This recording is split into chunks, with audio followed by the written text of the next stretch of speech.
Welcome to the Nurse Shark Academy Show, a Baxter Professional Services production. Welcome to the Nurse Shark Academy Show. I'm Tina Baxter, your host. The Nurse Shark Academy Show highlights nurse business owners and others in the healthcare field who promote entrepreneurship. We interview nurse leaders and encourage them to tell their story. Today's guest is Myra Hurt of RN Concierge Services. She is a registered nurse out of Columbus, Indiana, right here in good old Indiana, and we'd love to welcome her to the show and how one nurse with a passion for home care became a concierge nurse. Hi, and welcome to the Nurse Shark Academy Show. I'm Tina Baxter, and I'm your host. Our mission at the Nurse Shark Academy is to expand the consciousness of nurses as experts to reflect their individual and collective power by promoting self-agency through inspiring nurses to dream big, reach far, and soar to new heights in business and the profession of nursing, thereby producing a healthier and richer society. The Nurse Shark Academy Show highlights nurse business owners and others in the healthcare field who promote entrepreneurship. We interview nurse leaders and encourage them to tell their story. Join us and support these wonderful nurse entrepreneurs and leaders. Today's guest is Myra Hurt.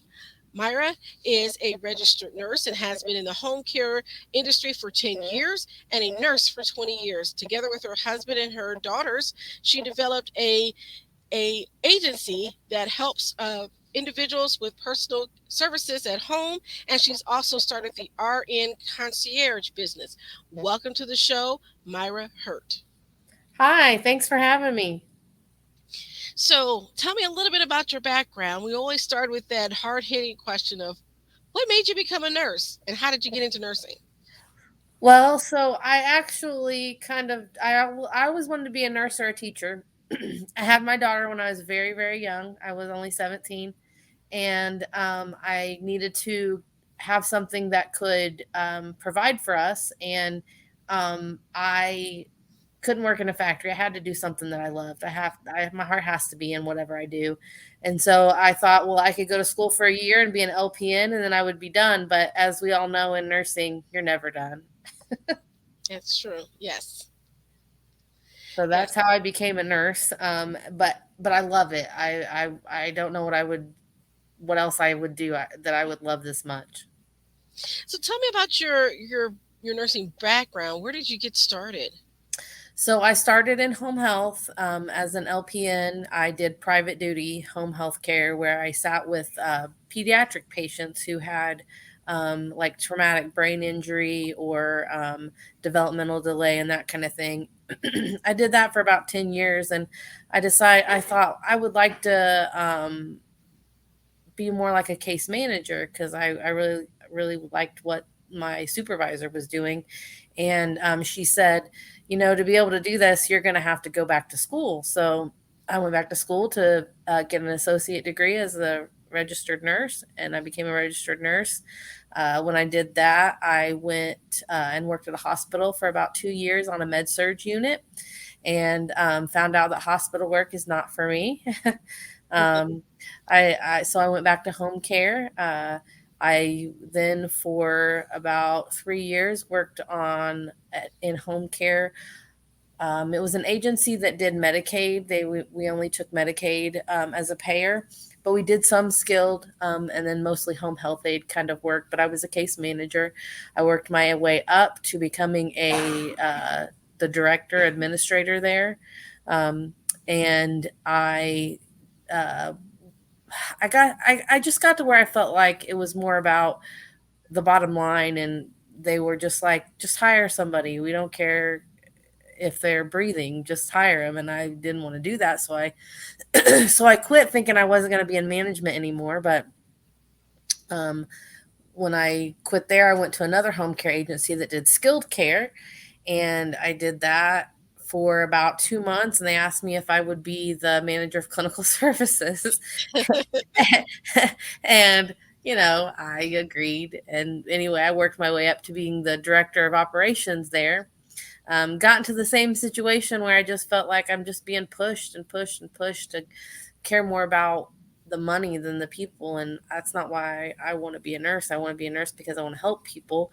And I think that you can do that while thinking about the bottom line at the same time. You don't have to put one above the other. And so when I got to that point with the home care company that I was with, um, I had been there about 6 years, and I was really kind of at odds. I didn't know what I was going to do after when I decided to quit that. I'm like, I don't know what to do. I don't know what to do. But I'm very grounded in my faith, and so I read my Bible. I did a lot of praying, and I felt like God said you need to open your own company. So I started out with the personal services, and within a couple months, I just found that there's so many gaps and so many areas where people need the nursing services as well, especially when you're talking about like care coordination, patient advocacy, that type of thing. And so then I also decided to do that through my RN concierge business. Okay, well, there's a lot to unpack there. Yes. So let's go back to the first part. So you started out as an LPN Yes. and you were working, happy in your job, but wanted more. Yes. So you accepted the challenge to go back to school. So where did you go to school? I actually went to school at Ivy Tech. We have an Ivy Tech here locally in Columbus, Indiana. Okay, so you went to Ivy Tech both times. So I went for my LPN, I went for my associate degree, and then when I went for my bachelor's, I actually went to Indiana Wesleyan. Okay, I woo.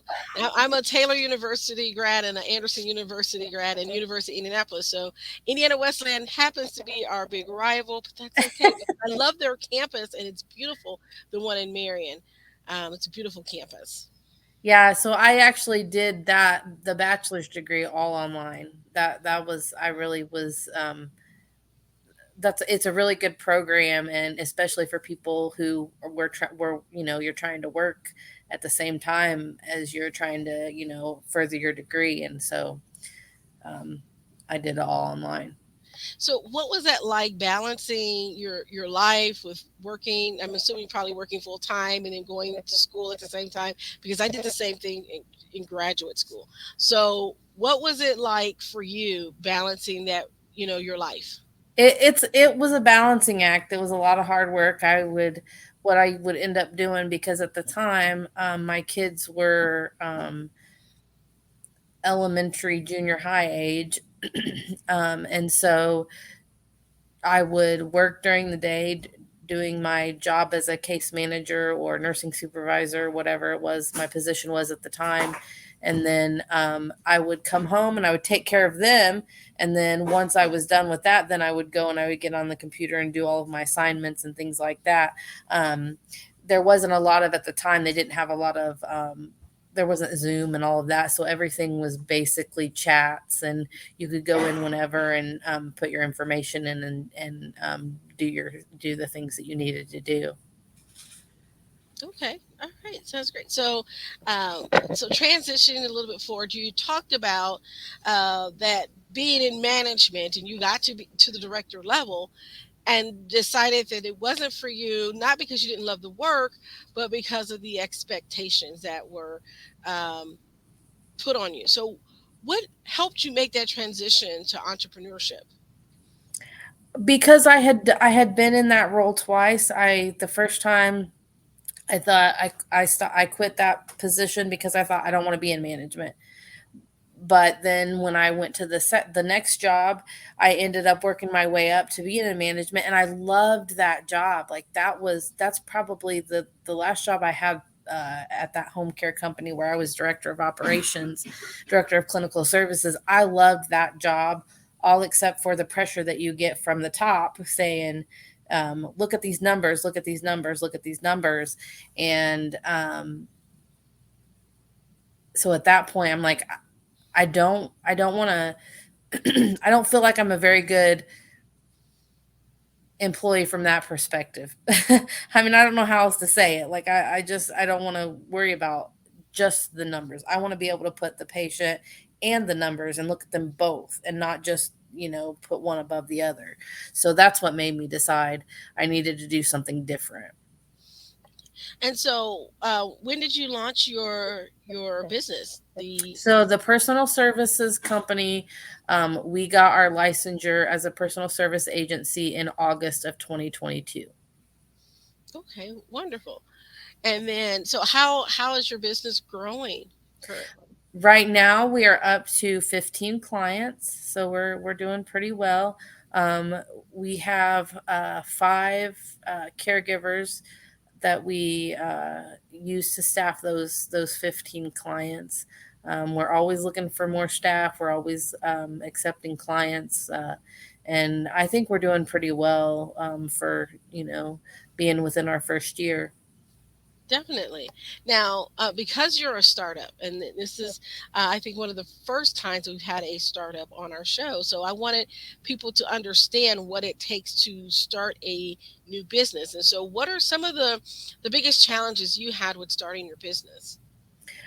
So I think some of the biggest challenges is with my background and being that I was a director of operations, I felt like I had all these connections that would help me, and it would make the business take off faster than it did. So the struggle has really been that it's not taken off as fast as I thought it would. So you have to really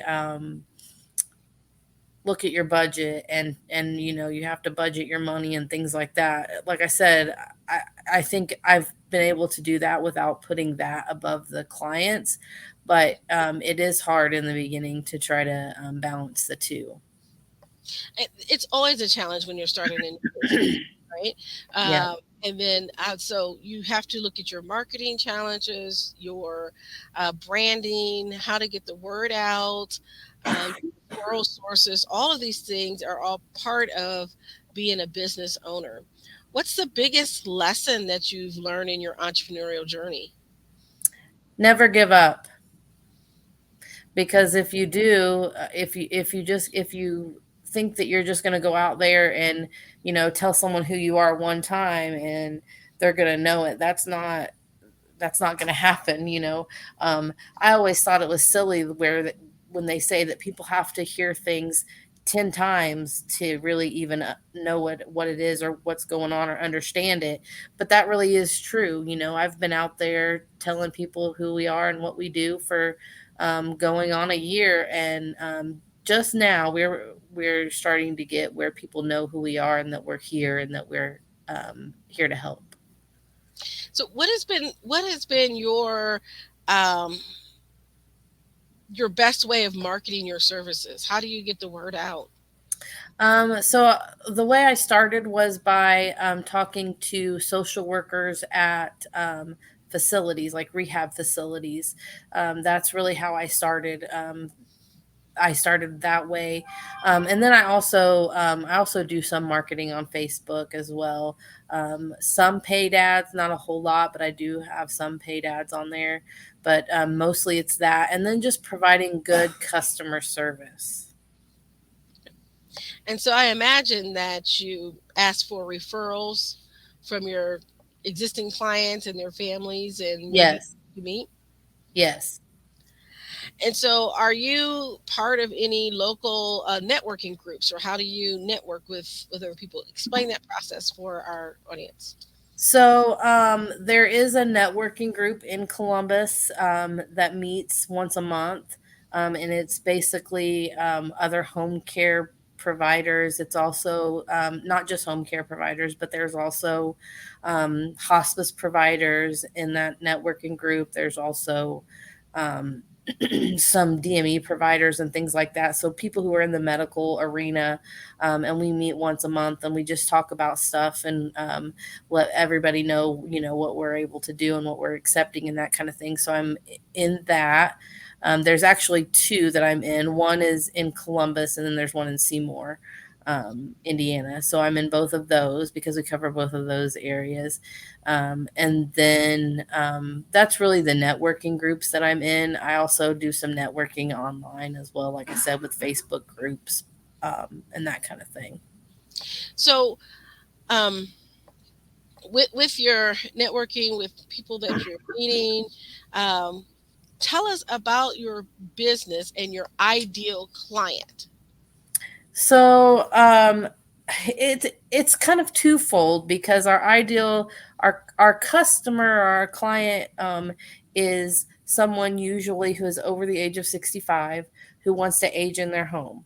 and their family. So you also are looking at talking to their family as well, because when you get to that point, usually the family's involved in trying to help navigate all of that, keeping them in the home and that kind of thing. So the ideal client is someone who is either a caregiver of someone who is over 65 who wants to age in place, or they are the person who is over 65 who wants to age in place, but they just need a little bit of help to be able to stay in their home, or maybe not even just in their home, but maybe an independent housing. Like there's a place in town that I see clients at where they it's an independent living, but they are over 65. There's also, and they have their meals, they provide the meals there and all that kind of thing, but it's not an assisted living. And then there's also another place that I go to that's a senior housing, but they have their own kitchens and that kind of thing as well. Okay. All right. And so, um, the last question that we'll ask today, how did you, or close to the last, how did you add in the RN concierge services? How did that come about? So, the first couple clients that I had for the personal services agency, I just felt like they were really overwhelmed and they didn't know where to go or what to do to find the help that they needed. And I had seen that a lot as a director for the home care that I was, the home health care that I was doing before, is that there's a lot of gaps and that people don't know where to go. The medical system is broken, as we know, Yes. and the right hand doesn't know what the left hand's doing, and there really needs to be a point person. But families don't know that, and they don't know what to do and how to go and how to get those things. So I had someone ask me if I would help them with their medication management, and I'm like, well, I don't know. I have to look into that because I don't know all the laws and all the things, around that. So I started researching and I found that I could I could, there's a concept called concierge nursing, which is really kind of broad because you can do just about anything as a concierge nurse. But I have niched down to doing care coordination, patient advocacy, medication management, that type of thing. And so I found that I actually started that with nursepreneurs. They helped me get that going, and Oh, that's that, wonderful. yeah, and that opened. I actually went live with that at the end of January this year.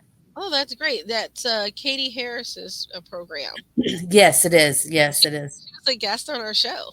Yeah, yeah, and it was really good. I chose to have them do a lot of the stuff for me because I'm a nurse and I'm not a copywriter and I don't know a lot about all of that stuff. Um, so they helped me with that, and then I'm also, because that's an ongoing thing. I'm learning how to write copy to continue that. And that's important. And that's what I want to let our listeners to know. You learn these skills. You may have a coach or a mentor to help you with those skills, but you carry it forward and you start to develop new skills. When I started out as an entrepreneur, 15, 16 years ago, I had no idea about websites and insurance and Yes. all the things that you have to do. And now I've added on these other things because as you grow you pick up new skills, and so you're going to continue to invest in yourself and your knowledge and your own personal development. So I think that's very important. Yes, it is. It is. Yeah, because there's a lot that goes into that I didn't realize that I didn't know. I mean, being a director of operations, there were a lot of things that I did know, but there were also a lot of things that I didn't know, especially when it comes to the marketing and the advertising and that piece of it. Because they don't teach you those things in nursing school. No. They don't tell you, join the chamber of commerce and this is what it's like to network and this is how you do your elevator pitch. They don't train you to do all those things. And so you No. have to learn that to be an entrepreneur. Yes, yes, that's very true. Okay. Well, I want to thank you for your time. This has been a great conversation just to talk with someone who's at the very beginning stages in your process, because your business has been open for a year and then you've added your other business onto that. And I think that's wonderful. As a multi passionate entrepreneur myself, I always like to see people do more. And so kudos to you. And we're going to talk after this session, because I was just, as you're talking, I put on my coach's hat. And I was thinking, I said, there's some opportunity here for you to do some additional marketing and some places that you may want to go and talk to. So we'll talk about that offline. But I Okay. wanted to say thank you for being here today. I appreciate it. I'm glad to be here. This is actually the first podcast that I've actually been a guest on, so I appreciate you having me. I am so thankful to be here. Well, I am honored that I am your first host in the first show. I think that's great. And I love to support nurses in their entrepreneurial endeavor. There have been some wonderful people that supported me, and I like to give back the love. And the fact that you're local here to Indiana even makes my heart warmer. So thank you. This has been the Nurse Shark Academy show with Myra Hurt, and I appreciate you listening today. Don't forget to like and subscribe to our show. Share this great content with others. Invite others to discover our show. And if you will, leave a comment on Podbean or Apple Podcasts and give us a like. Thanks for tuning in, and have a great day. Thank you for listening to the Nurse Shark Academy show wherever you get your podcasts or watching us on YouTube. Don't forget to like and subscribe, and don't forget to hit the notification bell so that you'll know when all of our episodes come out. If you want further information, you can contact us on the Nurse Shark Academy.biz.